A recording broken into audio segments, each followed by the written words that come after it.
શુભમાંથી સીધો શુભમાં આવી જવાનો, આવવાના પ્રયાસથી નહીં આવી શકે. અશુભમાંથી શુભમાં આવવાનો પ્રયાસ મન માણસનું ગમે એટલું કરે તો પણ એ શુભમાં ટકી શકતો નથી. જ્યારે જાગરણ પ્રગટે વ્યક્તિની અંદરમાં તો અશુભમાંથી સહજતાથી શુભમાં પ્રવેશ થઈ જાય. અને જે જીવનો આવો શુભમાં પ્રવેશ થાય એ જીવ કઈ ક્ષણે શુદ્ધમાં એની છલાંગ લાગે. કારણ કે કશાયો જ્યારે મંદ બને છે ત્યારે જીવનો શુભ ભાવ હોય છે, અને એ શુભ ભાવ પણ જેમ જેમ કશાયોની તીવ્રતા કમ થાય, ક્રોધ, માન, માયા, લોભ, આ ચારેય કશાયોની તીવ્રતા એ અનંતાનુબંધીના. જ્યાં સુધી જીવને સમ્યક દર્શન નથી ત્યાં સુધી જીવમાં અનંતાનુબંધીના કશાયો જ કામ કરે છે. તો એની મંદતા જેટલી બને એ ક્યારે, તો કે એના અંદરમાં એવું જાગરણ, જે વ્યક્તિની અંદરમાં એવું જાગરણ સતત બની રહે એ વ્યક્તિ જલ્દીમાં જલ્દી એ રાઉન્ડમાંથી બહાર આવી જાય. અને એવી જાગરણની ક્ષણોમાં એક સામાન્ય નિમિત્ત મળે તો પણ એ વ્યક્તિ ક્યાંય છલાંગ લાગે એની એને પણ ખબર ન હોય. જાગરણના સદભાવમાં દરેક વ્યક્તિને હંમેશા માટે બધી જ અવસ્થાઓ યોગ શુભ બની જાય, ઉપયોગ જાગવા માંડી જાય, અને ઉપયોગનું જેટલું તે જ જાગરણ બનતું જાય એટલે અંશે નવા કર્મ, ઉપયોગ જાગ્યા વિના, ઉપયોગ ઉદયથી અલગ થયા વિના નિર્વિકલ્પ અવસ્થા વર્તમાનમાં અનુભવ વગર નવું કર્મ કદી બંધ થતું નથી. પ્રતિજ્ઞા લે તો પણ બંધ ન થાય. પ્રતિજ્ઞા જે લેવામાં આવે છે તો યોગથી છે, પણ ઉપયોગનું શું? અને સર્વોપરી તો ઉપયોગ છે. ઉપયોગ ત્યારે ઝકઝોર બને કે વ્યક્તિમાં આવું જાગરણ સાક્ષી ભાવ જો સતત બની રહે તો જ એનો ઉપયોગ તેજ બને, અને એ ઉપયોગ ઉદયથી અલગ બને તો વ્યક્તિની અંદરમાં સ્વભાવરૂપ ધર્મની રુચિ કેવી બને, ત્યારે અંદરથી કેવો ભાવ થાય? તંગ ધમંગ સદેહામી પતિયામી રોએમી ફાસેમી પાલેમી. આ ભાવ એના ભીતરમાંથી સહજ શબ્દો આવે. આ રટવું ન પડે, આ ગોખવું ન પડે, આ વિચારવું ન પડે. એના અંદરમાં જેવું અંદરમાં વ્યક્તિની અંદરમાં આવી રુચિ આગ જેવી જ્યારે પ્રગટી જાય ત્યારે આ હૃદયના ઉદ્ગારો જેને કહેવામાં આવે એવા ઉદ્ગારો છે. આ તંગ ધમંગ સ્વભાવરૂપ તે ધર્મને સદહામી, હું શ્રદ્ધું છું, હું એની પ્રતીતિ કરું છું, મને એની રુચિ છે. પાલેમી, હું એનું પાલન કરું છું. ફાસેમી, એ ધર્મ સ્વભાવરૂપ ધર્મ મને સ્પર્શતો છે. જ્યાં સુધી આ સ્વભાવરૂપ ધર્મ કેમ નથી સ્પર્શતો? આપણો સ્વભાવ છે. ધર્મ એ જીવનો સ્વભાવ છે, છતાં એને એ કેમ સ્પર્શતો નથી? પોતાની ચીજ છે, પોતાની પાસે એક પોઈન્ટ જેટલી દૂર નહીં, એક પોઈન્ટ જેટલી પણ સ્વભાવની ચીજ જે છે એ દૂર નથી. કર્મ દૂર છે. આ દ્રવ્ય કર્મ છે એ તો એના ઉપર કવર છે. ત્યારે સ્વભાવરૂપ ધર્મ તો એના આત્માના અસંખ્યાત પ્રદેશમાં છે. જેમ તલના એક દાણાની અંદરમાં તેલ છે. રેતીને માણસ ગમે એટલું પીસે, જિંદગીભર પીસે, તો કે આમાં તેલ નીકળતું જ નથી. નીકળે કેમ? કેમ ન નીકળે? અને તલ પીસે તો જે વસ્તુ જેમાં છે જ નહીં એમાંથી ક્યાંથી આવે બહાર? તો એ પ્રયાસો જે છે એના બધા એ કેવા કહેવાય? પણ જીવ માત્રના પ્રયાસ શું છે? જીવ માત્ર, કોઈ જીવ એવો નથી ચાર ગતિમાં કે જેને સુખ ન જોતું હોય અને જેને જીવન ન જોતું હોય. જીવન અને સુખ માટે દરેક વ્યક્તિ ચિંતિત છે. બીજી બધી વાતો પછી જીવન જોઈએ છે, સુખ જોઈએ છે. તો સુખની શોધ દરેક વ્યક્તિ, દરેક જીવ હંમેશા માટે દરેક ગતિની અંદરમાં કરી રહી છે, સુખની શોધ. તો હજી સુધી કોઈ જીવને બહારમાં, એટલે કે આપણી સામે તો શું દ્રશ્ય જગતમાં આપણે જોઈ શકીએ એવું તો છે માત્ર એક પૂતગલ. તો એ પૂતગલ જે છે એમાં શું સુખ છે? એમાં કયું સુખ છે? આપણી શરીર એ પૂતગલ, મને પૂતગલ, આપણે બોલીએ છીએ શબ્દો એ પૂતગલ, પકડાય એ પૂતગલ, દેખાય એ પૂતગલ. આ દેખાય પણ છે, પકડાય પણ છે, એ પૂતગલ. તો એ પૂતગલની અંદરમાં કયું સુખ છે? કઈ ક્વોલિટીનું સુખ છે? પછી પૂતગલ એટલે પૂતગલ, બધું પૂતગલ. હીરા માણેક મોતી પણ પૂતગલ, ને ખાદ્ય પેય પદાર્થો પણ પૂતગલ, ને શરીર પણ પૂતગલ. આ માર્બલ પૂત, જે દ્રશ્ય જગત સમસ્ત જે છે આપણી સામે એ બધું પૂતગલ છે. તો એમાં કઈ ક્વોલિટીનું સુખ હોય? કયું હોય?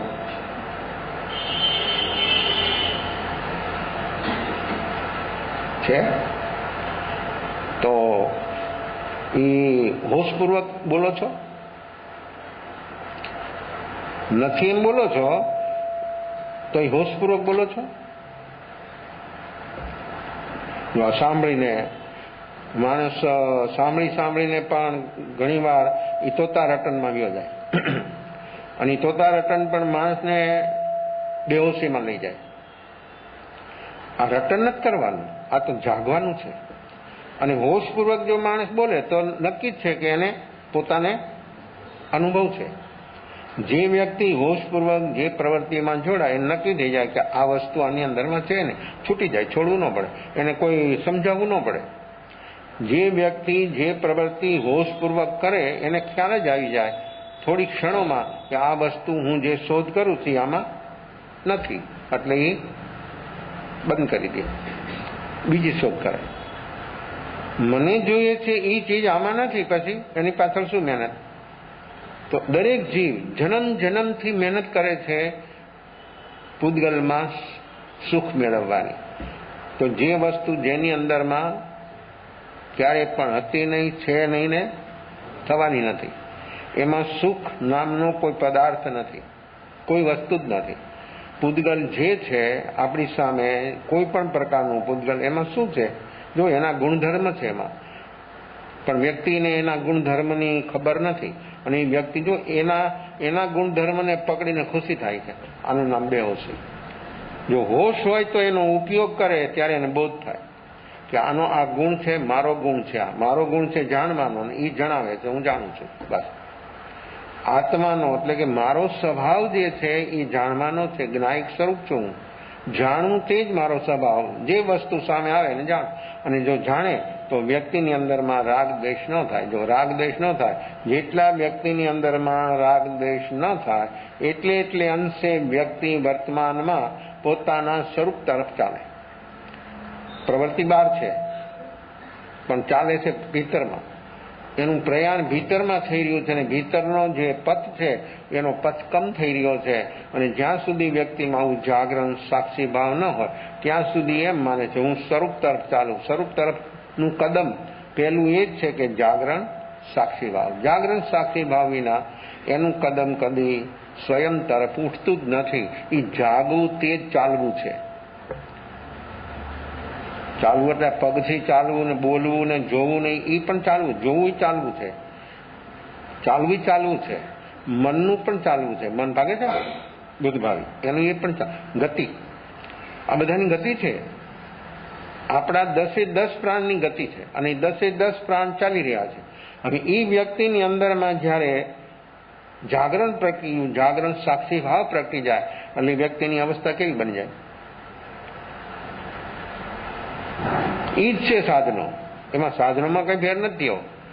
મન, વાણી, શરીર, 5 ઇન્દ્રિયો એ બધા સાધનો છે. એ જયારે બેહોશીમાં હતો ત્યારે એ સાધનો હતા, અને હોશ પ્રગટ્યો ત્યારે એ સાધન બદલાણો. હોશ, એ હોશ પ્રગટતાની સાથે આ બધા સાધનો જે એને આશ્રયરૂપ હતા એ સમરરૂપ થઈ ગયા. શું આવ્યું કરવાનું? આ પ્રતિજ્ઞાથી વ્યવહાર પ્રતિજ્ઞા છે, અને એ પ્રતિજ્ઞાથી વ્યક્તિની અંદરમાં એવા પ્રકારનું ક્વોલિટીનું જાગરણ પ્રગટવું જોઈએ.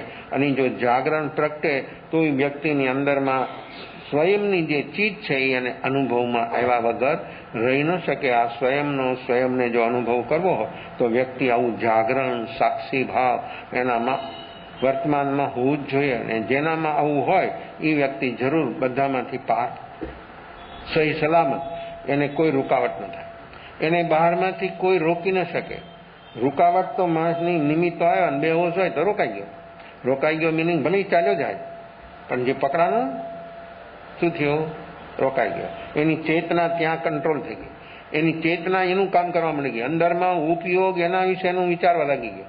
પછી મન બુદ્ધિ બધા એને સહયોગ આપવા માંડે તો જે વ્યક્તિની અંદરમાં જાગરણ સાક્ષી ભાવ છે એ વ્યક્તિ દરેક પ્રવૃત્તિ કરે છે દિનચર્યા, તો પણ એ ક્યાંય પકડાય નહીં, ક્યાંય રોકાય નહીં, એને કોઈ રોકી ન. ઉદયયોગ સંયોગ એને રોકી શકે નહીં.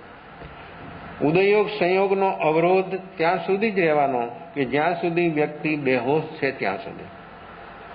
વિરોધ બહારમાં હોય વ્યક્તિનો, અવરોધ ભીતરમાં પ્રકૃતિનો હોય, પણ પ્રકૃતિનો અવરોધ તો વ્યક્તિનું જેવું જાગરણનું બળ હોય તે રીતે પ્રકૃતિઓને જગ્યા આપી દે.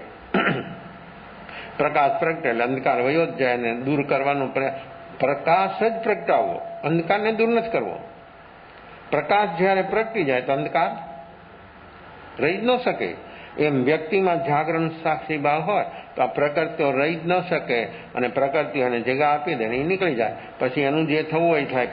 પ્રકૃતિ તો હંમેશને માટે જળ છે, અને એ પ્રકૃતિ જેવો કર્મની વર્ગણા આપણા અંદરમાં કર્મ સત્તામાં છે અને ઉદયમાં આવે અને પછી વયું જાય, એટલે લોકમાં કર્મ વર્ગણા જે પડી છે એમાં એ પડી જાય. કર્મ વર્ગણા કોઈ ખૂટે નહીં. કેટલા જીવો છે? અનંત જીવો, અનંત જીવો. તો પણ કર્મ વર્ગણા કોઈ એવો પ્રશ્ન બુદ્ધિનો તુક્કો લગાવે કે આટલા બધા જીવોને આટલું બધું ખેંચે દિવસ ને રાત, તો કર્મ વર્ગણા ખૂટી ન જાય? કોકને થાય એની ચિંતા, પોતાની નહીં. આવા જીવો પણ હોય તો એ કર્મ વર્ગણા આખા લોકમાં 14 રાજલોક ક્ષેત્રમાં ખચાખચ ભરી છે, તો એ આટલા બધા જીવો એક સાથે ખેંચે, અનંત જીવો, તો એ ખૂટી ન જાય?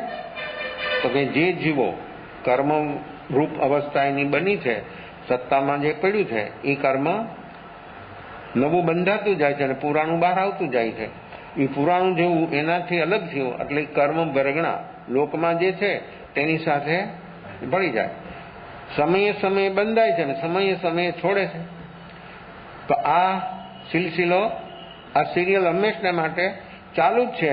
એટલે બહારમાંથી કોઈ દી આ કર્મ વર્ગણા ખૂટે નહીં, કારણ કે નવી નવી જે જીવોએ પકડ્યું છે એ બધું છોડી દે. એટલે કર્મ વર્ગણા રૂપ બધી વસ્તુઓ જે લોકમાં છે એ એક જ ક્વોલિટીની કર્મ વર્ગણા છે, એમાં અલગ અલગ નહીં. જ્ઞાનાવરણીયની, દર્શનાવરણીય, એ જ્ઞાનાવરણીય રૂપ, દર્શનાવરણીય રૂપ, વેદની રૂપ, મોહની રૂપ, આયુષ રૂપ, નામ રૂપ, ગોત્ર રૂપ અને અંતરાય રૂપ. એ ક્યારે બને? એ કર્મ કે વ્યક્તિના વર્તમાનમાં પરિણામ કેવા, ભાવ કેવા, એ રીતે એનું પરિણમન થાય અને એ રીતે એની સ્થિતિ બંધ થાય. આ બધી અવસ્થાઓ જીવની પોતાથી થાય, યોગથી ન થાય. યોગ તો શુષ્ક છે. રસ અંદરમાં જે છે રાગ દ્વેષમાં છે. એ રસ જ્યારે વ્યક્તિમાં જાગરણ સાક્ષી ભાવ પ્રગટે એટલે સુકાઈ જાય, અને એ સુકાઈ જાય એટલે એ અંદરમાં જે છે એ ખરી જાય ને બહારથી નવું આવે નહીં. એટલે જલ્દીમાં જલ્દી વ્યક્તિ મુક્ત બની જાય. તો આ મુક્તિનો માર્ગ છે, અને મુક્તિનો માર્ગ જેને જીવનમાં અનુભવવો હોય એ વ્યક્તિ આવું સ્વભાવરૂપ ધર્મ. તો આ તન ધમન સદામી પત્યામી રોયમી ફાસેમી પાલેમી અણુપાલેમી, આ રીતે જેની અંદરમાં આવો રંગ રુચિ ભીતરમાં પ્રગટે એની આવી અવસ્થા હંમેશના માટે બની જાય. સર્વજ્ઞ વિતરાગનો ધર્મ હું જાણું છું, શ્રદ્ધું છું, તેમાં રુચિ કરું છું, તે પાળું છું, વિશેષ કરીને પાળું છું. વિતરાગ પ્રભુની આજ્ઞાના વિચારે મારો સાધક સ્વભાવ કેમ વધે? વિતરાગની આજ્ઞા પ્રમાણે વર્તમાનમાં મારી અવસ્થા છે, તો આ બધી અવસ્થાઓ, આ બધી ચીજ મને સહયોગી બની જાય. સાધ્યમાં પરિણામની જ્યારે વ્યક્તિની અંદરમાં વિતરાગની આજ્ઞા હોય નહીં, જ્યારે વ્યક્તિ આજ્ઞા પ્રમાણે કાર્ય કરતી હોય ત્યારે આજ્ઞા વગર આરાધના નહીં. હું બોલું છું, આપ લોકો સાંભળો છો, પણ આજ્ઞાની વિશેષતા સમજમાં નથી આવી. જ્યારે વ્યક્તિની અંદરમાં આજ્ઞાની વિશેષતા સમજવામાં આવે ત્યારે એનું પરિણામ એનું પોઝિટિવ બની જાય. એનું પરિણામ આખું નેગેટિવ છે, દૂર થઈ જાય. જ્યાં સુધી આજ્ઞા પ્રમાણે કાર્ય ન થાય ત્યાં સુધી વ્યક્તિનું પરિણામ રાગદ્વેષ રૂપ બને છે. અને આજ્ઞા અનુસાર કાર્ય થાય એટલે વ્યક્તિનું પરિણામ આખું પોઝિટિવ બની જાય. રાગદ્વેષથી માણસ મુક્ત થવા માંડે.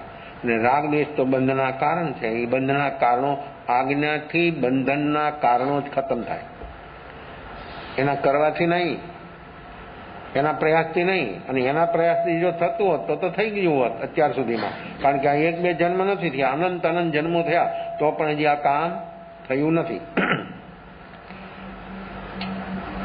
પ્રભુની આજ્ઞાના વિચારો મારા સાધક સ્વભાવને કેમ વધીને કેમ ધર્મ સાધ્યમાં પ્રણમી જાય. આ વસ્તુ જ્યારે એનું પરિણામ બદલી જાય, આજ્ઞા અનુસાર જ્યારે વ્યક્તિ કાર્ય કરવા તૈયાર થાય ત્યારે એનું પરિણામ બદલી જાય, એના પરિણામ બદલી જાય. શુભાશુભથી શુદ્ધમાં ગયો જાય. શુભાશુભ બંધરૂપ અવસ્થા છે અને શુદ્ધ છે અબંધ અવસ્થા છે. પૂર્ણ યથાખ્યાત ચારિત્ર એ જ ઉપાધિ છે. અને આવું જ્યારે બને ત્યારે એ વ્યક્તિ ક્યાં સુધી પહોંચી જાય તો કે યથાખ્યાત ચારિત્ર. આપણે વિનયની વાત ચાલે છે ને, તો જ્ઞાન વિનય, દર્શન વિનયના ચારિત્ર વિનય. તો ચારિત્ર, સામાયિક ચારિત્ર, છેદોપસ્થાપન્ય, પરિહાર, વિશુદ્ધ, સૂક્ષ્મ સંપ્રાયને યથાખ્યાત. તો યથાખ્યાત ચારિત્ર છે એ પૂર્ણ છે. તો એ એનું વર્તમાન પરિણામ બદલે તો એ વ્યક્તિ એક સામાયિકમાંથી આગળ ચાલે ને યથાખ્યાત સુધી એની પ્રણતિ પહોંચી જાય તો મોહની કર્મ ટોટલ ખતમ થઈ જાય. અને મોહની કર્મ ટોટલ ખતમ ન થાય ત્યાં સુધી યથાખ્યાત ચારિત્ર ન પ્રગટે. યથાખ્યાત ચારિત્ર ત્યારે જ આવે કે મોહની કર્મની બધી જ પ્રકૃતિઓ 28 ખતમ થાય ત્યારે યથાખ્યાત ચારિત્ર એના અંદરમાં પ્રગટે. યથાખ્યાત ચારિત્ર એ જ ઉપાધિ છે એવું જેને ભાન છે, લક્ષ્ય છે, તે એમ ભાવે ભાવના કે હે પ્રભુ, વિકલ્પ માર્ગનું અવલંબન છૂટીને, જો જ્યાં સુધી વિકલ્પ છે ત્યાં સુધી કસાય છે, કસાય છે ત્યાં સુધી વિકલ્પ છે. નિર્વિકલ્પ અવસ્થા આવી એટલે વ્યક્તિ વર્તમાનમાં નિર્વિકલ્પ ત્યારે જ બને કે ઉદયથી એનો ઉપયોગ અલગ થઈ ગયો. અને ઉદયથી ઉપયોગ અલગ થાય એટલે નિર્વિકલ્પ. નિર્વિકલ્પ થયો એટલે અંદરમાં રહેલા કસાયો છે ખતમ થવા માંડી જાય. હે પ્રભુ, વિકલ્પ માર્ગનું અવલંબન છૂટીને એક જ્ઞાયક જ્ઞાતામાં જ્ઞાન સ્વરૂપ અપૂર્વ આત્માની સ્થિરતા વર્તમાન અત્યારે જ પૂર્ણ થવું. એ જ્યારે આત્મા જ્ઞાન, જ્ઞાયક, જ્ઞેય, જ્ઞાતા જ્ઞાન અને જ્ઞેય રૂપ જે અવસ્થાઓ છે આત્માની, એ અવસ્થાને પૂર્ણ રૂપે કેમ બને એનો પ્રયાસ છે. તેમ શુદ્ધ સ્વરૂપની ભાવના ભાવનાર બહારના દ્રવ્ય ક્ષેત્ર કાળ ભાવ એને કાંઈ ન કરી શકે. તો માણસ કે અનુકૂળતા નથી. શેની? ક્ષેત્રની અનુકૂળતા નથી, સમયની અનુકૂળતા નથી, બહારના સંયોગો નથી. એટલે નક્કી જ છે કે જીવ ઉદયયોગને આધીન છે. આ ઉદયયોગ સંયોગ પોતે ઈચ્છે એવા કદી અનુકૂળ થવાના નથી ક્યારેય કોઈને. તો પછી સાધના ક્યારે? હું જેવા ઈચ્છું એવા ઉદયયોગ સંયોગ મને કોઈ દી તે રૂપે બને નહીં. કારણ કે વ્યક્તિની વર્તમાન બંધરૂપ અવસ્થા જે ચાલી રહી છે અને અંદરમાં સત્તામાં પીડ્યા છે ત્યાં સુધી આ કામ. તો જે વ્યક્તિ બહારના દ્રવ્ય ક્ષેત્ર કાળ ભાવને જોવા ઉભો રહીએ તો એ કોઈ દિવસ જ્યારે કાળ સ્થિતિ પાકશે ત્યારે ધર્મ કરશું. આ બધી વ્યક્તિનો પ્રમાદ છે. અને વ્યક્તિ જ્યાં સુધી પ્રમાદ મારીએ ત્યાં સુધી બહારની જ આવી કોઈ પણ નિમિત્તને પકડી લે, નિમિત્તને પકડીને જીવે અને નિમિત્તને પકડીને કામ કરે. શુદ્ધ સ્વરૂપની ભાવના ભાવનાર આત્મા કાળ, દ્રવ્ય ક્ષેત્ર કાળને ન જુએ, પોતાની યોગ્યતા જુએ. વર્તમાન મારી યોગ્યતા કેવી છે, કેટલી છે? પોતાની જો યોગ્યતા હોય તો દ્રવ્ય ક્ષેત્ર બધા એને સહયોગી બની જાય. અને પોતાની યોગ્યતા ન હોય તો દ્રવ્ય ક્ષેત્ર કાળનું નામ બાનું બતાવે. કામ 5મો આરો છે અત્યારે કાંઈ. આ 5 પાવરો છે એટલે અત્યારે કાંઈ ન થાય. જો કઈ રીતે માણસનું મન ક્યાં કઈ રીતે પકડાઈ જાય છે અને કેવું એ પકડીને ઊંધું વેતરે એની એને ખબર નથી. પોતાનો પુરુષાર્થ કમજોર છે, પોતામાં જ જાગરણ સાક્ષી ભાવ નથી, એટલે વ્યક્તિ રોકાઈ ગઈ છે અને નિમિત્તને મુખ્ય બનાવી દે કે આ નિમિત્ત આમ છે એટલે આમ થયું. આ નિમિત્તને આધીન બનેલી વ્યક્તિ આગળ ન આવી શકે, સાધનામાં ન આગળ ચાલી શકે. નિમિત્ત રહેવાનું છે, અનુકૂળ નિમિત્ત. હવે અનુકૂળ નિમિત્ત તો એમાં રોકાઈ જવાનું.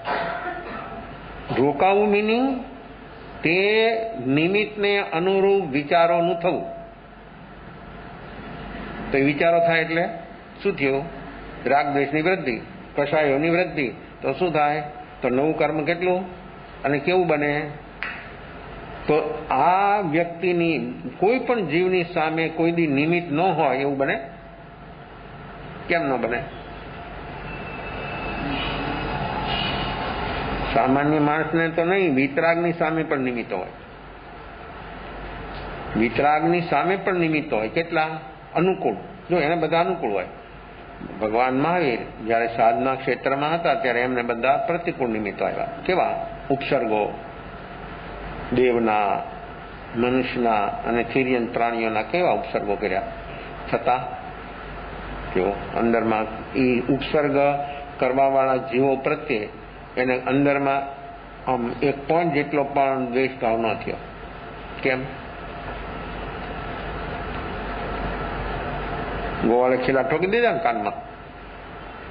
તો એવો વિકલ્પ કે હું તો નિર્દોષ છું ને, છતાં એને વિકલ્પ નથી. અને વિકલ્પ થાય તો જો અહીંયા વિકલ્પની જગ્યા નથી ભાઈ. ત્યારે અહીં તો મોટા ગાડા હાલ્યા જાય તો ખબર નથી પડતી. એને માણસો કે ને વાસીદામાં સાંભળેલું જાય ખબર નથી પડતી, એવી એની અવસ્થા છે. આવી અવસ્થામાં જીવો જીવે એનું કાર્ય પોતાનું સ્વયંનું કામ કેમ બની શકે? તો એને વિકલ્પ ના આવ્યો. આવા નિમિત્તો કાનમાં ખીલા, એટલે ખીલા તો ત્યાં ક્યાં ગોતવા જાય? પણ બાવળની સૂળો એ ખીલાથી વધારે તીક્ષ્ણ હોય. એનું જે પોઈન્ટ હોય, ખીલો તો બુઠ્ઠો હોય, જી એને તો હથોડી ઠોકવો પડે ત્યારે લાકડામાં જાય કે પથ્થરમાં. ત્યારે સૂળ તો આમ માણસ ચાલતો હોય ધ્યાન વગર ને કાંટો હોય કેવો ચૂકી જાય છે. સ્લીપર પહેર્યા હોય ને તો સ્લીપરની હોરો નીકળે, એવા કાંટા હોય. તો આ સૂળો મોટી લાવીને 2 કાનમાં નાખી દીધી તો શું થાય? છતાં એને વિકલ્પ ન આવ્યો કે આ માણસ આમ કેમ કરે છે? કેમ નો વિકલ્પ આવ્યો? એ તો ઉભા હતા, ધ્યાન જ તો 2 જ કામ હતું એમનું, સ્વાધ્યાય અને ધ્યાન. ધ્યાનમાંથી સ્વાધ્યાય, સ્વાધ્યાયથી ધ્યાનમાં. કારણ કે એક સાથે જો શુક્લ ધ્યાન ઉત્કૃષ્ટ 48 મિનિટ ટકી જાય તો કેવળ જ્ઞાન થઈ જાય, ઘાતી કર્મ ખતમ થઈ જાય. આ તો જે ધ્યાન હતું એ ધર્મ ધ્યાન હતું, અને ધર્મ ધ્યાનથી શુક્લ ધ્યાનમાં જવાનો એમનો પ્રયાસ હતો. પણ આવા ઉપસર્ગો એમને આવ્યા અનેક પ્રકારના. તો આ સૂળો ઠોકી દીધી અંદરમાં. કોણ માંડ્યું ભાગવા? ઉભા છે એમના. હવે એને નાખી દીધી, કાઢી ન શકતા તો કેમ ન કાઢ્યું? ધ્યાન વગર ચાલે ને કાંટો વાગે તો માણસ એમનામ રાખે? શું કરે? કાઢી લે. તો આને તો ઓલા તો હેતુપૂર્વક નાખ્યા હતા, આને ખબર પણ હતી, છતાં એને કાઢ્યા કેમ નહીં? કાઢી શકાય કે નહીં? તો કેમ ન કાઢ્યા? પોતાનાથી કાઢી શકતા હતા. ઓલો તો વિયો ગયો, ખૂન જતું હતું 2 કાનમાંથી, ધાર વેચી હતી. ન હલ્યા, ન ચલ્યા, ન બોલ્યા, ન દ્વેષ થયો. જો કેમ થાય કામ? આવું નિમિત્ત આવ્યું, આવો ઉપસર્ગ આવ્યો, છતાં એના અંદરમાં ઉપસર્ગ કરતા જીવની પ્રત્યે આટલો દ્વેષ ન થયો. એણે એનું કામ કર્યું છે, શરીરમાં કર્યું છે. શરીરમાં જે અવસ્થા ચાલી રહી છે એને હું જોઉં છું. આનું નામ જાગરણ સાક્ષી ભાવ. અને આ ક્વોલિટીનું જાગરણ સાક્ષી ભાવ પ્રગટે ને તો અત્યારે આપણને પણ થાય ને તો આપણને કઈ ન થાય. પણ એ ક્વોલિટીનું જાગરણ સાક્ષી ભાવ જોઈએ ત્યારે વ્યક્તિ આ શરીરને હું અલગ છું એવો એને અનુભવ થઈ જાય. તો આ ઉપસર્ગ આવવા છતાં એની અંદરમાં એક વિકલ્પ પણ ન ઉઠે, આવું જ એનું જાગરણ સાક્ષી ભાવ બલવાન બને. તો બહારનું આ નિમિત્તે શું કર્યું? એને સાધનામાં સહયોગી બન્યું. કેવું કામ? એ જ નિમિત્ત હવે એ નિમિત્ત પામીને રાગદેશ કરવાય તો કોઈ ના પાડે, પણ ન થયા કેમ? જાગરણ સાક્ષી ભાવ બચાવનાર આપણને દરેક ક્ષેત્રમાં જો કોઈ હોય તો આ જાગરણ સાક્ષી ભાવ, આવું જાગરણ સાક્ષી ભાવ જેનામાં હર હાલતમાં વર્તે એ બધાથી બચી જાય. એને કોઈ કાંઈ ન કરી શકે, કોઈ વ્યક્તિ અડી ન શકે, એને સ્પર્શી ન શકે. આવી છે જાગરણ સાક્ષી ભાવની સાધના. એને કાઢ્યો પણ નહીં. એની બાહ્ય તપસ્યા અને અંદર ભીતરની તપસ્યા બે ચાલતી હતી. મુનિ જીવન સ્વીકાર્યા પછી કોઈ દિવસ 2 દિવસ સાથે સાથે એને આહાર કર્યો નથી. 1 દિવસ, 2 દિવસ, 4 દિવસ, 6 દિવસ, 15 દિવસ, મહિનો, 2 મહિના, વધારે 6 મહિના. એ બાહ્ય તપસ્યા. અભ્યંતરની તપસ્યા સ્વાધ્યાય અને ધ્યાન. આ સ્વાધ્યાય ધ્યાન પણ અભ્યંતર તપ છે. બાહ્ય તપ સહયોગી બને છે સાધનામાં, મન બુદ્ધિ ઠીક બને અને સમય એનો જે આહાર પાણીમાં સમય એનો વ્યય થાય એ સમય બચી જાય અને એ સમયમાં એ સ્વાધ્યાયને ધ્યાનમાં રહીએ. એટલે સ્વાધ્યાય ધ્યાન પણ તપ છે અભ્યંતર, જેનાથી સીધું ડાયરેક્ટ કર્મ ખતમ થાય એ સ્વાધ્યાય ધ્યાન દ્વારા થાય છે. સ્વાધ્યાયથી ધ્યાનમાં, ધ્યાનથી સ્વાધ્યાયમાં, આ 2 જ કામ જ્યારે શરીરને જરૂર લાગી ત્યારે એ આપે. તો એ ચાલ્યા આવ્યા કોઈ ગામની અંદરમાં. ખૂન જતું હતું.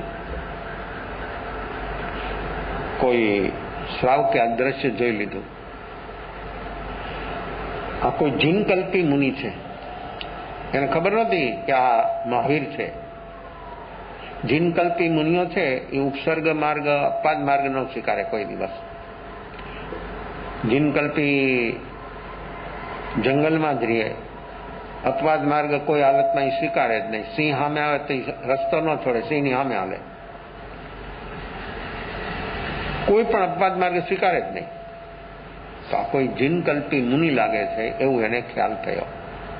પણ આ એના કોઈ જો એને એવું જ ભાસ્યો કે કોઈ અજ્ઞાની જીવે આને કેટલો ઉપસર્ગ ઉભો કર્યો છે, આના કાનની અંદરમાં લોહી જાય છે. એ તો આહાર લઈ અને વયા ગયા. આ શ્રાવક, હું શું આને ઉપયોગી બની શકું, હું આને શું સેવા કરી શકું? જો આ સેવાનો ભાવ. જાય છે વૈદ્યની પાસે.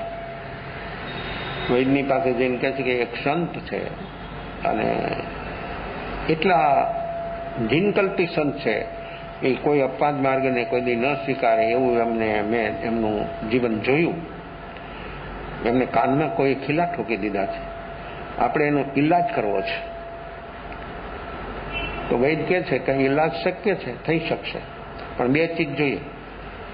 એક રત્નકમળ જોઈએ અને એક લક્ષ્ય પાક તેલ જોઈએ.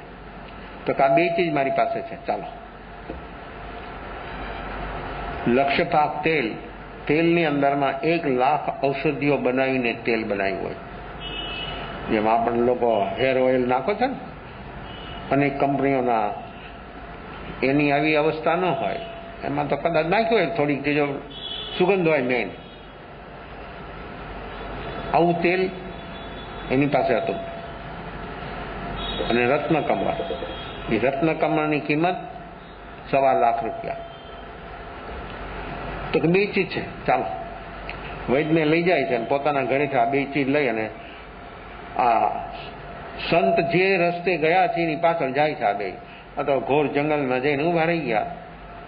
આ વૈદ્ય 2 જાય છે અને રત્નકમળ જુઓ. ચિત્ર ઉફાડવું હોય ને તો માણસને વિચાર કરવો પડે. જૂનું હળેલું કપડું હોય ને તો આ તો કામ લાગે. કેટલો લગાવો. પુરાણા થઈ ગયેલા કપડાને પણ માણસ કેટલું સાચવી રાખે, કેમ? કામ લાગશે. રત્નકમળને કોઈ ફાડી શકે? કિંમત ₹1.25 લાખ. વૈદ્ય એને ખોલે છે, આપે છે, શેઠ આપે છે એમને. વૈદ્ય ફટ દઈને ફાડી નાખ્યું. એ કપડું રત્નકમળ જે હતું એ ફાડી નાખ્યું અને એની વાટ બનાવી. અને જે લક્ષ્યપાક તેલ હતું એની બોટલ ખોલીને એની અંદરમાં એ વાટને નાખી દીધી રત્નકમળની. અને એક કાનમાંથી કિલ્લો કાઢ્યો એટલે સૂળ ઓર અંદરથી ફુવારો આવ્યો લોહીનો, અંદર એ વાઇટ ચડાવી દીધી, બીજી વાઇટ બનાવી અને એ પણ ફેલની અંદરમાં લગાવીને બીજો કાનમાંથી કાઢીને લગાવી દીધી. આ એક જ વખતનો ઈલાજ અંદરમાં થતું દર્દ અને આ બ્લડનું આવવું એ બધું બંધ થઈ ગયું. પણ બેની કિંમત કેટલી? રત્નકમળની કિંમત 1.25 લાખ અને ઓલી તેલની બોટલ હતી એની કિંમત પણ એનાથી વધારે. તો આ બે ચીજ આ વ્યક્તિના અંદરમાંથી કેવો ભાવ હશે, કેવો એનો ભાવ હશે? એ કઈ સંત એના પરિચિત નહોતા, એના પહેચાનવાળા નહોતા, કાંઈ જાણતા નહોતા. આ જીનકલ્પી મુનિ છે અને એ અપવાદ માર્ગને કોઈ દી સ્વીકારતા નથી, તો હું આની સેવા શું કરી શકું? તો એને મુનિની વિશેષતા સમજાણી, મુનિની સાધના એને એટલી બધી અદ્ભુત લાગી, જેનાથી એ વ્યક્તિની અંદરમાં એના ભાવો એવા થયા અને એટલો ઉદાર બની ગયો કે આ ચીજ, આમની સાધના પાસે આ ચીજની કોઈ કિંમત નથી. આની સાધના અને આ વસ્તુ તો સામાન્ય ચીજ છે આની પાસે. બે વસ્તુથી અને આ પ્રયોગ કર્યો. હવે આના ભાવ કેવા છે? શુભ. કેટલા શુભ ભાવ હોય છે? તો આવી સેવા કરી, આવા ભાવો થયા, પણ શુભ ભાવ, આ શુભ જ ભાવ છે. અને એ શુભ ભાવની અંદરમાં એ જીવને કેવું પુણ્ય બંધાય? અને જો પુણ્યના લક્ષ્યથી પણ કર્યું નથી આને, કે હું આ કામ કરું, આ સેવા કરું તો મને પુણ્ય થાય, એવો પણ એના અંદરમાં ભાવ, હું આની સેવા શું કરી શકું? તો જે વ્યક્તિને સાધનાની વિશેષતા સમજાય અને જે વ્યક્તિ સાધનાનો થોડો પણ રુચિવાળો જીવ હોય, એના અંદરમાં આવા ભાવો થયા વગર રહી ન શકે. તો આવો ઉપસર્ગ કરનાર વ્યક્તિ, છતાંય વ્યક્તિની અંદરમાં મહાવીરમાં એક વિકલ્પ ન આવ્યો, દ્વેષ ભાવ ન થયો અને આ શેઠને આવી કિંમતી ચીજો દેવામાં કોઈ અંદરમાં હિચકિચાટ ન થયો. આવી કિંમતી ચીજ આ રત્નકમળ ફાડી શકાય? તો એની ઉદારતા કેવી હશે? એના અંદરમાં અનંતાનું બંધીના, આવો જીવ આવી અવસ્થામાં સમ્યક દર્શન પામી જાય. આ ભાવના વસ્તુ પ્રત્યેનો જે એનો લગાવ છૂટ્યો, એ અનંતાનું બંધીનો લોભ. અને લોભ જ્યાં સુધી વ્યક્તિમાં હોય ત્યાં સુધી વ્યક્તિ કોઈ દી વસ્તુને છોડી શકે નહીં, એની પકડ ઢીલી ન થાય જીવનના અંત સુધી. આ વ્યક્તિની અંદરમાં આ કષાયો કેટલા એના ઉપશમ સૌપશમ રૂપ થાય. હવે આ તો એક વસ્તુ આલોકની હતી, લક્ષ્યપાક, તેલ અને રત્નકમળ, પણ એને જે પ્રાપ્તિ થઈ એ શું થયું? એનાથી શું એને ઉપલબ્ધિ થઈ? એ સેવાના ભાવથી એ વ્યક્તિને કેવા ભાવોની, એ ભાવની અંદરમાં એ વ્યક્તિના કષાયો, અનંતાનું બંધીના કષાયો, એનો ઉપશમ સૌપશમ અને એ વ્યક્તિની અંદરમાં સમ્યક દર્શન, એ સમ્યક દર્શન રૂપી રત્ન કેવા ભાવથી પ્રાપ્ત થયું? સેવાના ભાવથી આ વસ્તુનો લગાવ છૂટ્યો, એટલે અંદરમાંથી લોભ જ્યાં સુધી પકડી રાખે, પકડનાર ચીજ છે લોભ. વ્યક્તિ આમ પકડી રાખે એ તો એક માધ્યમ છે પકડવાનું, પણ પકડ છે લોભની. અને આ લોભની પકડ જીવને આ સમ્યક દર્શન રૂપી રત્ન કોઈ દી પ્રાપ્ત થવા ન દે. નક્કી અનંત જન્મો જાય તો પણ ન થાય, કારણ કે પ્રકૃતિ તો સાથે છે ને, એની પ્રકૃતિનો એની પ્રવૃત્તિથી પ્રકૃતિનો ગુણાકાર થાય છે. એની જે પ્રવૃત્તિઓ છે, દિનચર્યા છે, અગર વ્યવહાર વ્યવસાય છે, એમાં એની પ્રકૃતિનો હર હાલતમાં ગુણાકાર થાય છે. એમાંથી બહાર નીકળવાનો તો કોઈ દી એને અવસર આવ્યો જ નથી. આવો ભાવ તો કોઈ દી જીવનમાં થયો જ નથી. ક્યાંથી થાય? આનો આ લોભ એ ક્યાંથી દૂર થાય? અને આ લોભ ક્રોધ કરતા પણ વિશેષ છે. ક્રોધ જે છે પહેલો નંબર છે, કારણ કે ક્રોધને પહેલો એટલા માટે રાખવામાં આવ્યો છે કે આ ત્રણનો બચાવ કરે. ઈગાનો, માયાનો અને લોભનો બચાવ કરનાર ક્રોધ છે, એટલે આગળ રાખવામાં આવ્યો છે. એ પ્રકારથી ક્રોધ, માણસને કોઈ પણ ચોટ લાગે એટલે ઈગાની ચોટ લાગે એટલે સીધો એનામાં ક્રોધ આવે. કોઈ માણસ એને કોઈ પણ છંછેડે એટલે સીધો ક્રોધ આવે. આ ક્રોધને બચાવ કરવા માટે આગળ રાખવામાં આવ્યો છે, પણ એ ત્રણેય પ્રકૃતિનું રક્ષણ કરે છે. માનનું, માયાનું અને લોભનું, ત્રણેયનું બરાબર એનો બોડીકાર છે. અને મિથ્યાત્વના આ ચારેય બોડીકાર છે. ક્રોધ, માન, માયા અને લોભ, આ ચારેય જ્યાં સુધી છે ત્યાં સુધી દર્શનમાં મિથ્યાત્વની ગ્રંથિ પહોંચી ન બની શકે. એને જો આપણે ઢીલી બનાવવી હોય તો અનંતાનુબંધીના આવા નિમિત્તો આવે અને જીવને અંદરમાંથી આમ કેવી કેવી વાતો છે એવા ભાવથી દાન આપે એવો એ પ્રફુલ્લિત બની જાય. રેવતી ગાથા પતિની સિંહણગારને દાન દીધું, શું થયું? એને એના ત્યાં બે પાક હતા, એક કોળા પાક અને એક બીજોરા પાક. ગોશાલકે ભગવાન મહાવીર ઉપર તેજો લેસાનો જો આ પ્રયોગ કર્યો. તીર્થંકર નામ કર્મના ઉદય પછી કોઈ દિવસ આવો ઉપસર્ગ ના આવે, પણ આમને આવ્યો. ગોશાલકે તેજો લેસા જયારે એમના પર પ્રયોગ કર્યો ત્યારે ભગવાન કેવળ જ્ઞાન કેવળ દર્શન સહિત વિચરતા હતા અને પ્રયોગ કર્યો. એને કેવો આવેશ હતો. ભગવાન મહાવીરના સમયમાં 11 વ્યક્તિઓ એવી બીજી હતી કે એ પોતે તીર્થંકર કહેવડાવતી હતી કે અમે તીર્થંકર છીએ નહીં. એમાં ગોશાલક પણ એવો એના પર દ્વેષ પ્રગટ્યો, મહાવીર પ્રત્યે એને એવો દ્વેષ પ્રગટ્યો અને એ તેજો લેશા એને મહાવીર ઉપર પ્રયોગ કર્યો. હવે આ તો નિકાચિત આયુષના ધણી હોય. 63 સલાકા પુરુષ એટલે 24 તીર્થંકર, 12 ચક્રવર્તી, 9 બળદેવ, 9 વાસુદેવ, 9 પ્રતિવાસુદેવ, એ બધા નિકાચિત આયુષના ધણી હોય. એનું આયુષ ક્રમથી જ પૂરું થાય, વચમાં તૂટે નહીં. 7 કારણે આયુષ્ય તૂટે પણ છે. વ્યવહારથી ઘણા નિમિત્તોથી આયુષ્ય તૂટે છે, પણ એ વ્યવહાર છે. તો 63 સલાકા પુરુષ જે છે એનું આયુષ્ય ક્રમથી જ ભોગવે. એમાં કોઈ દી વચમાં ઉપસર્ગ પરિશ્વ આવે પણ કાંઈ એને થાય નહીં. તેજો લેશા તો એવી છે, એટલી એની તાકાત છે કે 16 દેશને જલાવી દે કરે. તો મહાવીર ઉપર પ્રયોગ કર્યો એને, મહાવીરને પ્રદક્ષિણા કરી તેજો લેશાએ અને સિદ્ધિ એના શરીરમાં પ્રવેશ થઈ ગયો, ગોશાલકના શરીરમાં. આમ અગ્નિ આમ રાઉન્ડ ભગવાનના શરીર પ્રત્યે રાઉન્ડ ફરે છે અગ્નિ અને વાપસ લોટીને ગોશાલકના શરીરમાં પ્રવેશ થઈ ગયો. શીત લેશાની એને ખબર નથી. કોને? ગોશાલકને. આ તેજો લેશા છે એમ શીત લેશા પણ છે. જેમ ઓલો દીપક રાગ ગાયો તો મલ્હાર રાગ ગાય ને, તો એનો અંગની અંદરમાં જે જલન ઉપડ્યું હોય એ શાંત થઈ જાય અને વ્યક્તિ બચી જાય. એમ તેજો લેશાની સામે શીત લેશા છે, પણ એને એની ખબર નથી. એને એ પ્રયોગ ખબર જ નહોતી. જો ભગવાન પાસે તો હતું છતાં એને એનો પ્રયોગ ન કર્યો. તો એ શરીરને અસર કરી એની એ તેજો લેશાની. આપણે આમ દૂર ઉભા હોઈએ અને એટલી બધી જોરદાર હીટ આવતી હોય તો આપણને હીટ લાગે ને. આપણે જલીએ નહીં પણ હીટ તો લાગે. આ ગરમી અત્યારે આટલી બધી છે ને, ધોમ ગરમી, તો એ ગરમીમાં તમે બહાર લાગો તો કેવી હીટ લાગે. એમ દૂર ઉભો રહીએ માણસ તો એની હીટ લાગે પણ એ મરે નહીં. તો ભગવાન મહાવીર ઉપર પ્રયોગ કર્યો તો ભગવાનને કાંઈ ગરમી લાગી, શરીરને ગરમી થઈ અને બ્લીડિંગ થવા માંડ્યું. અને ગોશાળાએ જાહેર કરી દીધું કે હવે આ વ્યક્તિ ખરાબ, સિંહણગાર છે. એવી ભગવાન પ્રત્યેનો ભાવ છે, એવો પ્રશસ્ત ભાવ છે. એ જંગલમાં સાધના કરે છે, ત્યાં લોકોના મોઢેથી વાત સાંભળી કે મહાવીરને હવે ગોશાલકે આવો પ્રયોગ કર્યો છે એટલે મહાવીર હવે નહીં રહી શકે. એ સિંહણગાર જંગલમાંથી રડતા મહાવીરની પાસે આવે છે. ભગવાન મહાવીરે જોયું કે આનો રુદન બંધ નહીં થાય જો આને ઉપાય નહીં બતાવું તો.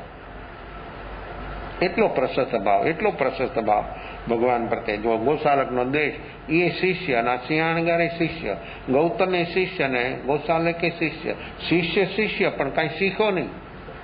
ગોશાલક મહાવીર સાથે રહીને કાંઈ શીખો નહીં. આ તેજો લેશા શીખ્યો અને ભગવાને એનો પ્રયોગ બતાવીને શીખો. એ તેજો લેશાનો પ્રયોગ મહાવીર ઉપર કર્યો. ભગવાન મહાવીર કહે છે સિંહણગારને કે જાઓ, રેવતી ગાથાપતિની છે એને ત્યાં 2 પાક બનાવ્યા છે, એક કોળા પાક છે, એક બીજોરા પાક છે, એ તમે લઈ આવો. સિંહણગારને આજ્ઞા કરી, ખુશ થઈ ગયા. 14,000 શિષ્યોએ આને આજ્ઞા કરી અને તો એને એમ થઈ કે બસ મારું કલ્યાણ થઈ ગયું. એવા અહોભાવ પ્રગટ્યા, એવા જે એનું વિષાદ હતો, જે દુઃખ હતું, એમાંથી વ્યક્તિ બહાર આવી ગઈ. જાય છે રેવતી ગાથાપતિને ત્યાં, મુનિને જુએ છે, અહોભાવ, એટલા અહોભાવ આના અંદરમાં પ્રગટે છે.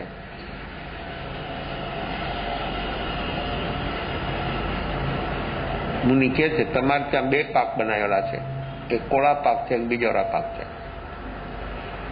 કોળા પાક છે ને એ તમે મને આપો. તો કે બનતે, આપને આ કોણે કહ્યું? તો કે મહાવીરે. જ્યાં મહાવીરનું નામ સાંભળે છે ને, ત્યાં રેવતી ગાથાપતિને 3.5 કરોડ પ્રફુલ્લિત બની ગયા. એટલો અહોભાવ પ્રગટે છે કે આ તો વિતરાગ છે. વિતરાગને ખબર થાય. અને આ કોળા પાકથી ભગવાન મહાવીરનું જે બ્લીડિંગ થયું છે બંધ થઈ જવાનું છે, કે મને આપો. એવા ભાવ આવ્યા. આ રેવતી ગાથા એ લઈને વસ્તુ મુનિના પાત્રમાં આપે છે. કેટલો સમય લાગે? ગોત્રી આવે અને તમે ડબ્બો ખોલીને રોટલી આપો, કેટલી સમય લાગે? 2-4 મિનિટ કદાચ, કોઈ ધીરે ધીરે કરે તો. એટલા સમયની અંદરમાં રેવતી ગાથાપતિની અંદરમાં કેવા ભાવ અંદરમાં પૂર્યા, કેવા ભાવ! તો એ ભાવથી શું કામ થયું? ક્યાં સુધી પહોંચી ગઈ વસ્તુ? તીર્થંકર નામ કર્મ રેવતી ગાથાપતિને બંધાઈ ગઈ. કેટલો સમય? એ વસ્તુ લઈને મુનિના પાત્રમાં આપી એટલા સમયની અંદરમાં આ વ્યક્તિની અંદરમાં આવા ભાવોની, એ ભાવની અંદરમાં અનંતાનું બંધીના કષાયો, 7 પ્રકૃતિ તો ગઈ, સાથે તીર્થંકર નામ કર્મ બંધાઈ ગયું. આ સુપાત્ર દાન, ચિત્ત વિત્ત અને પાત્ર, આ કેવી છે દાનની મહિમા અને કેવી છે દાનની વિશેષતાઓ. આ કોળા પાક, હું કેટલી સદભાગી છું, હું કેટલી ધનભાગી છું કે આજે મને આ મારી વસ્તુઓ મહાવીરને ઉપયોગમાં આવશે. અને જેનાથી એને જે બ્લીડિંગ થઈ રહ્યું છે એ બંધ થઈ જશે. જાય છે સિંહણગાર. અહીંયા તો એનું કામ થઈ ગયું. જો ભગવાન મહાવીરના એક આજ્ઞાથી સિંહણગારના ભાવો બદલી ગયા. અહીંયા રેવતી ગાથાપતિનું કલ્યાણ થઈ ગયું. જો એક સાથે એક આજ્ઞાનું પાલન થતા, અને આજ્ઞાના પાલનમાં 2 આત્માનું કેવું કામ થઈ ગયું. અહીંયા તીર્થંકર પોતે ખુદ છે, અને રેવતી ગાથાપતિની ભાવિમાં તીર્થંકર થશે એવું તીર્થંકર નામ કરવાનું પુણ્ય બંધાઈ ગયું. જ્યારે વ્યક્તિની અંદરમાં ભાવ ઉપડે છે ત્યારે એ ભાવને કોઈ રોકી શકતું નથી, નેગેટિવ કે પોઝિટિવ. એ ભાવ એટલા બધા અદભુત હોય છે, અને એ ઉત્કૃષ્ટ ભાવ. તો અશુભ ભાવ હોય ત્યારે જીવને આવું પુણ્ય ભેગું થઈ જાય. અને જ્યારે અશુભ ભાવમાં જીવ હોય ત્યારે એને અંદરમાં આવી અશુભ પાપરૂપ પ્રકૃતિનો બંધ થઈ જાય, અને એનો ઉદય આવે ત્યારે એ વખતે શું થાય? હવે આ શુભનો ઉદય, તીર્થંકર નામ કર્મનો ઉદય પણ એ જીવની અંદરમાં કેવો ઉપયોગપૂર્ણ બન્યો છે. તો એ તીર્થંકર નામ કર્મનું પુણ્ય જ્યારે બહાર પ્રકાશિત થાય, 66 ઇન્દ્રો રીંગણાઘટની રચના કરે, 1000 અષ્ટ ઉત્તમ લક્ષણ, 34 અતિશય, 35 પ્રકારની સત્ય વચન વાણી, 12 પ્રકારની પરિષદ, 1 જોજન સુધી એમનો અવાજ સંભળાય, ગેર ગંભીર એમની વાણી, અને દરેક જીવો પોતપોતાની ભાષામાં સમજી જાય. અતિશયો કેવા છે? 64 ઇન્દ્રો એમને ચામર વીંજે, આટલી બધી એની સામે અનુકૂળતા, આવા આટલા બધા અદભુત અપૂર્વ નિમિત્તો છતાં એને એ એક નિમિત્ત સ્પર્શી ન શકે. અનુકૂળતા પણ ન સ્પર્શે, પ્રતિકૂળતા તો સ્પર્શે જ નહીં. તો આ જયારે ખીલા નાખ્યા ત્યારે પણ એની અંદરમાં એક વાતનો એની સ્પર્શે, કારણ કે શરીર અને આત્મા 2 અલગ છે એવો એને 100% અનુભવ હતો. એ જોતા હતા કે શરીર કર્યું છે અને કામ કર્યું, પણ શરીરમાં એ વ્યક્તિએ કામ કર્યું છે, શરીરનું, મારું નહીં. કેવું છે આ ભેદ જ્ઞાન? અને આ ભેદ જ્ઞાન માણસને કેટલો નિરાળો, નિસંગ, અલિપ્ત રહી શકે છે. આ જ્ઞાન, આવું જ્ઞાન જેની અંદરમાં પ્રગટે છે ત્યારે વ્યક્તિ જરૂર આત્મકલ્યાણ એનું થયા વગર રહી ન શકે. તો આ રેવતી ગાથાપતિએ આપેલું દાન, કેવું દાન, કેવું ઉગ્યું દાન, આટલું, અને એ પણ વસ્તુ. અને એનાથી ક્યાં સુધી વ્યક્તિ પહોંચી ગઈ? વસ્તુ તો માધ્યમ છે, મેન એના અંદરમાં જે કષાયોનો ઉપશમ, ક્ષયોપશમ, ક્ષય થયો એ વિશેષ છે. એની વિશેષતાથી એ ભાવ જે બન્યા, એનાથી જે કષાયોનું અંદરમાં કામ થયું, એનાથી આ કાર્ય થઈ ગયું. તો આવું કાર્ય જીવની અંદરમાં કોઈ અપેક્ષા વગર સહજતાથી જીવને બની જાય છે. તો આ ચિત્ત, વિત્ત અને પાત્ર, આ વસ્તુની નિર્દોષતા, વિત એટલે વસ્તુ, વસ્તુની આવી નિર્દોષતા હતી. પાત્ર આવું સુપાત્ર, કેવું પાત્ર? અદભુત સુપાત્ર પાત્ર. અને એ વ્યક્તિના ભાવ, એ વ્યક્તિના દેનારના ભાવ, આ બધું ત્રણેય એક થાય ત્યારે શાસ્ત્રકાર એમ કહે કે મુહાદાયી મુહાજીવી દોઈ ગચંતી સમય. દેનાર અને લેનાર બંનેની સદગતિ થઈ જાય, બે આત્મા મુક્ત થઈ જાય. દેનાર અને લેનાર આવી છે આ દાનની વિશેષતાઓ, દાનની મહિમા. અને એવું દાન જે જીવો જીવનમાં કરી શકે છે એનું જરૂર એનું કલ્યાણ થયા વગર રહી ન શકે. તો આ સિંહણગાર તો અહીંયા ભગવાનને તેજો લેશાનો પ્રયોગ કર્યો અને આ અવસ્થા બની. એની કરુણા કેવી છે? મહાવીરની કરુણા કેવી છે? આ ઘટના કેમ ઘટી? કાનમાં સૂળો નાખી દીધી. આ ઉપસર્ગ વર્તમાનમાં 18મો ભવ, મહાવીરનો 18મો ભવ ત્રિપુષ્ટ વાસુદેવ. એ ત્રિપુષ્ટ વાસુદેવના ભવની અંદરમાં એક ગવૈયો આવે છે બહારથી અને એની સામે જઈને વિનંતી કરે છે કે મારું સંગીત હું આપની સામે રજૂ કરું, આપ સાંભળો. તો કે હા ભલે. એ ગોઠવાય છે બધું અને પોતે જાય છે આ ત્રિપુષ્ટ વાસુદેવ સાંભળવા માટે. એમની બધી બેઠક, એમની સાથે રહેલા બોડીગાર્ડને કહે છે કે હું અહીંયા બેસું છું, પણ જો મને નીંદ આવે તો આ પ્રોગ્રામ બંધ કરી દેજો. સંગીત જાય, અમને નીંદ આવી ગઈ, નીંદ ખુલી ગઈ, સંગીત ચાલુ હતું, ઓલાને રસ આવી ગયો. કોને? સયાપાલા. એટલે એને મનાઈ ન કરી. જયારે ઉઠે છે ત્યારે સંગીત ચાલુ છે, સીધી આજ્ઞા કરી દીધી. જો આ સત્તા કેવું કામ કરે છે. હવે અહીંયા અત્યારે 27મો ભવ મહાવીરનો, વાસુદેવનો ભવ 18મો, 27મો ભવ. સીધી આજ્ઞા કરી દીધી કે આ સયાપાલકના કાનની અંદરમાં અત્યારે ગરમ શીશુ બનાવો, એના 2 કાનમાં રેડી દો. કારણ કે એને સંગીત બહુ પ્રિય છે, કાનથી સાંભળે છે એટલે 2 કાનમાં શીશુ રેડી દો. આજ્ઞા થઈ એટલે સીધો અમલ થયો. ઓલો કાંઈ બોલી ન શકે. કોણ બોલી શકે? બોલી શકે તો શું કરી શકે? આની પાસે સત્તા હતી. આ આજ્ઞાનું પાલન ન થાય તો શું શિક્ષા થાય, અને આજ્ઞાનું પાલન થાય તો શું મળે? આ બહારના વ્યવહારમાં પણ તારા વિતરાગની આજ્ઞા પાડે તો શું થાય? અને વિતરાગની આજ્ઞા ન પાડે તો શું થાય? કોઈ રાજા હોય ને એનો ચપરાસી હોય ને એની આજ્ઞા જે હોય એ જાય. કોઈ એવી એક વ્યવસ્થા હતી એક સમય પર, રાજાઓ એક ખત લઈને મોકલે, પત્ર લઈને બીજા રાજ્યની અંદરમાં, તો જે લઈને જાય ને એને સામો રાજા કાંઈ ન કરે. એ પત્ર ગમે તેવો હોય, ગમે તે પ્રકારનો હોય, અને એવો પત્ર હોય ને તો એ દેનારો જે જાય ને એ પત્રને ભાલો હોય, ભાલાની અણીમાં ભરાઈને આમાં હાથ ન આપે, ભાલાની અણીથી આમ આપે. ઓલો સિંહાસન ઉપર રાજા બેઠો હોય ને એની સામે ભાલો કરે અને એના ઉપર પત્ર હોય, એને કે લઈ લે. એની ખોલે જો અંદરમાં આગ રસવા માંડે એવી અંદરમાં હોય અવસ્થા. પણ એ જે આપનાર વ્યક્તિ છે એને એ કાંઈ ન કરે. કારણ આ તો ચપરાસી છે, આ તો નોકર છે, આ તો હુકમ પ્રમાણે એને કામ કર્યું છે, આ કઈ દોષિત નથી. આવી બધી વ્યવસ્થાઓ હતી એક સમયમાં. ગાંધીનગરમાં વર્ધમાન કેન્દ્ર બનેલું છે, એટલે કોબાની પાસે પદ્મસાગર જે બનાવ્યું છે અને ઘણી વસ્તુઓ ભેગી કરી છે.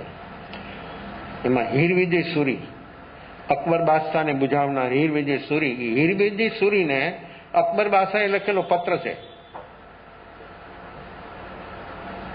શેમાં છે? એ સમયમાં તો વાંસ હોય ને એ પોલા હોય એની અંદરમાં, પણ અત્યારે તેને ચાંદીના કવરમાં રાખ્યો છે. અને કેટલો પત્ર લાંબો છે, અહીંથી તમારા સુધી. અને આમ ઘડી કરેલો નહીં, ઘૂંઘળું. એમાં એના વિશેષણો લખ્યા છે. એને અકબર બાદશાહને હીરવિજય સુરીને ગુજરાતમાં હતા અને એને બોલાવ્યા કે તમે અહીં આવો, મારે તમારો સત્સંગ કરવો છે. અકબર બાદશાહ આ કેવી ચીજ છે?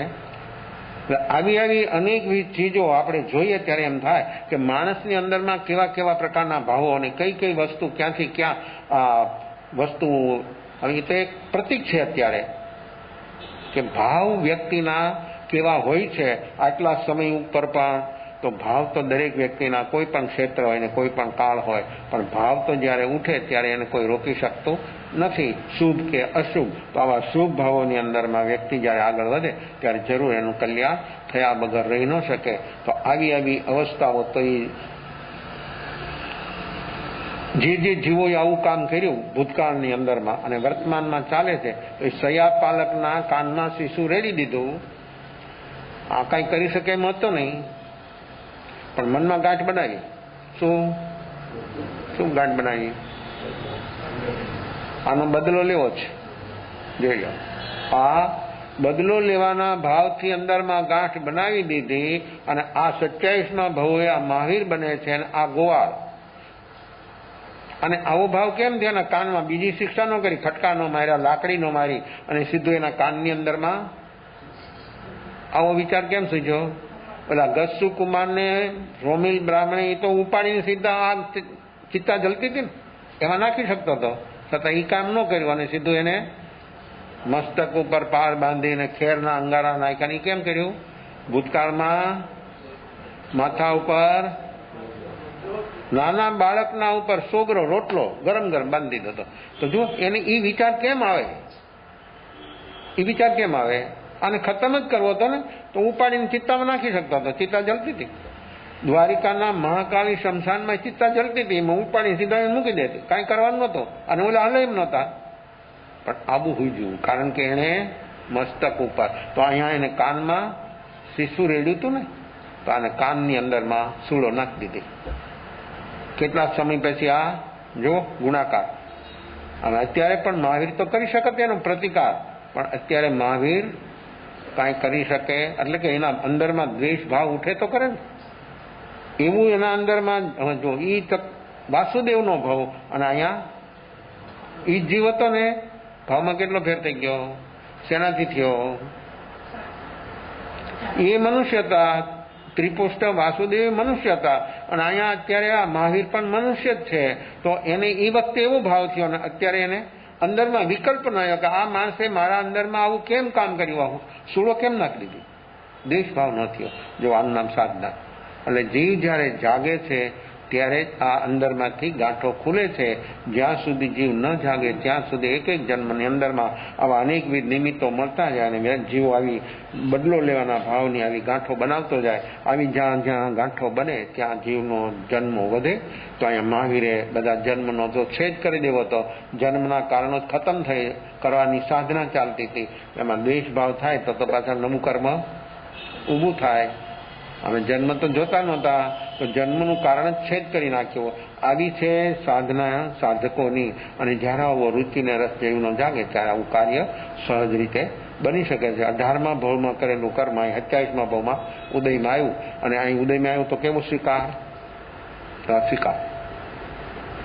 અંશ માત્ર દેશ ભાવ ન થયો તો એનું કર્મ ખતમ થઈ ગયું અને એ આત્મા મુક્ત થઈ ગયો. ઓલો આત્મા પછી જ્યાં જાય ત્યાં કરનાર વ્યક્તિની જે અવસ્થા હોય તે, જેવા ભાવો હોય તે, વર્તમાનમાં જે વ્યક્તિ જાગે એ પોતે સ્વયં તરફ આવી જાય અને સ્વયંની પ્રણતિ સુધરા વગર તો બહારના દ્રવ્ય ક્ષેત્ર કાળ ભાવ ગમે તેવા હોય, પણ વ્યક્તિ જો જાગરણ સાક્ષી ભાવમાં હોય તો જરૂર એનું કાર્ય થયા વગર રહી ન શકે. આપણા અંદરમાં પણ આવું જાગરણ પ્રગટે અને એવા જાગરણના સદભાવમાં આત્માની પ્રણતિ શુદ્ધ બને એવી શુભમંગલ ભાવના વિશેષ ભાવભેદ અવસર. ચદારી મંગલં અર્યંદામંગલં પિતામંગલં સૌમંગલં ગૌરીવनं નૌદમંગલં નિદારીંગુતમાનિંદાલુતમા સિદ્ધાલુતમાન સૌમંગલમાન ગૌરીવनं નૌદમંગલમા ચદારી શરણં મૌજામિ હરિહંતા શરણં મૌજામિ સિદ્ધા શરણં મૌજામિ સાહુ શરણં મૌજામિ કેલીપમંડં ધમં શરણં મૌજામિ ચાર મંગલંજાર્તમ યાર સંગ્રહે સાગરવામૃદય સકલ કર્મણોણયન મોક્ષતણાં સુકલયનન ભાવદરી જય ગુણરાય જય ઉદરીમ વેદાય સંસારમાય શરણાજાર अगर शरण नहीं को जे नर नारी आदरे अक्षय अहिजल बलो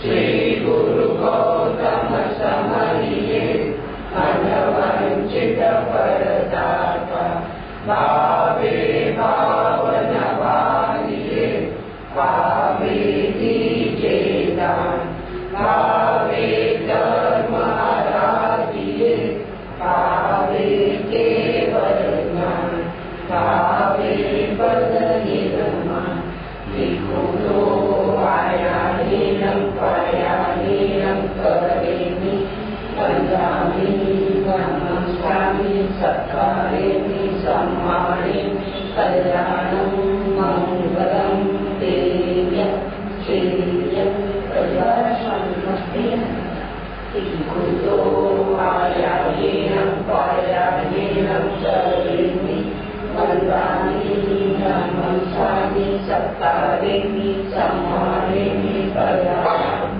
मंगलम देव्य श्रेय प्रजासन्मस्तेन लिखो लो आया नीलम पाया नीलम करेमी पंजाबी नमस्कामी सत्कारेमी सम्मानेमी कल्याणं मंगलम देव्य श्रेय प्रजासन्मस्तेन। माहिर स्वामी भगवान सदगुरु कतूर वेद